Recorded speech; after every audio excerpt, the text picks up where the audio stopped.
Olá, meus queridos, eu sou Luciana Calisto e eu quero perguntar para você se você sabe qual é o recurso cabível da decisão que rejeita a impugnação ao cumprimento de sentença. A resposta está no artigo 1015, parágrafo único, que diz que as decisões proferidas na fase de cumprimento de sentença, as decisões interlocutórias, será cabível o recurso de agravo de instrumento.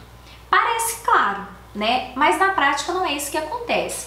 Eu mesma já me deparei em processos em que a parte equivocadamente interpôs recurso de apelação e, olhando a jurisprudência, especificamente do Tribunal de Justiça do Estado de Minas Gerais, eu vi um julgado em que a publicação foi feita em novembro de 2019 a respeito disso, dessa interposição equivocada. Bem, para você não ter mais dúvida, o que é que você tem que ter em mente? O que você tem que pensar? Se aquela decisão põe fim ao processo, se tratando de sentença, ou se ela apenas resolve uma questão incidente. Então, aqui nós temos que ter a noção de ato processual, do que é sentença, o que é decisão interlocutória. No livro 4 do CPC, no capítulo 1º, na seção 4, também na quarta seção, ele vem trazendo os atos do juiz.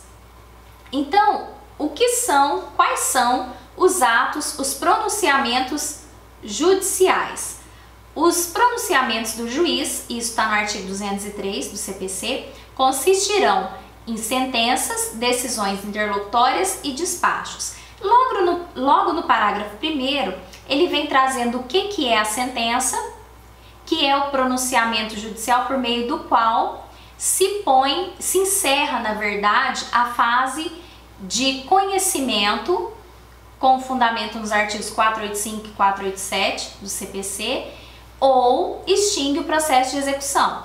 Aliás, bem como extingue o processo de execução, ressalvados os casos de procedimentos especiais. Tem logo essa ressalva no começo do artigo, no começo desse parágrafo único, desse parágrafo 1º.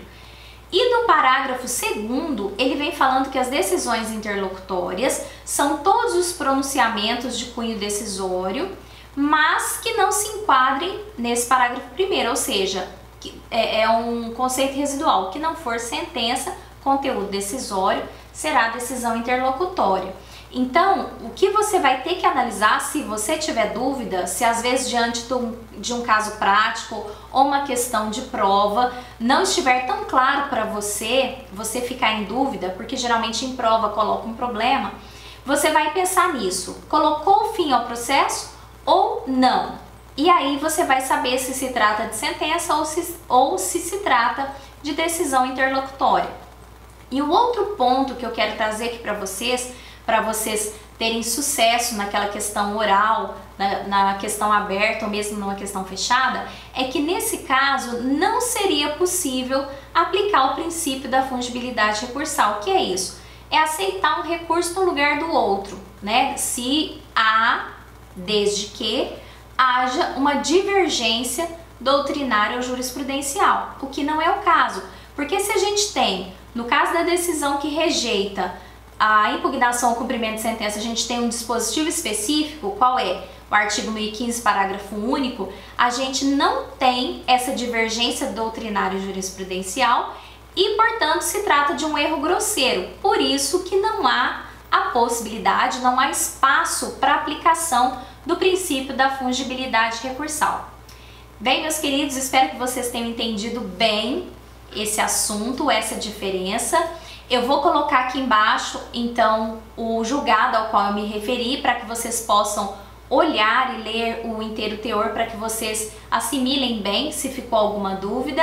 E eu espero você no próximo vídeo. Um abraço e até lá!